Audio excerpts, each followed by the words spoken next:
In this tutorial, we'll learn how to use a branch node to send participants down different paths in your experiment based on their response in a questionnaire. Here, we want to reject participants who are under 18 and allow participants who are over 18 to continue with the experiment. First, we need to save the participant's response to the age question to the store. The number entry object is where we collect the participant's age.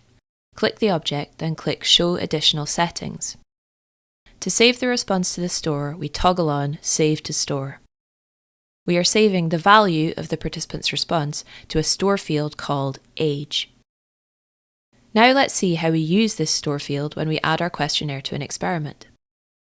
So far, we've added our age questionnaire to the experiment. Next, we need to add a branch node. Click Add Node and select Branch.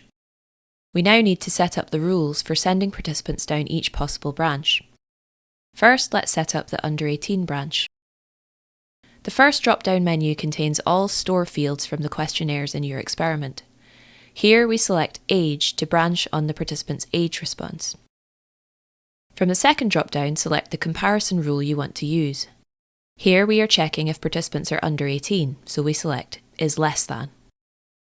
In the final box, enter the reference value you want to compare to.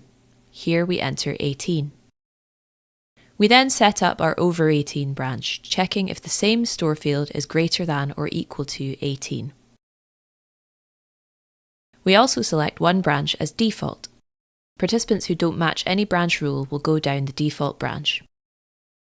Now we connect our under 18 branch to the reject node and our over 18 branch to the rest of the experiment.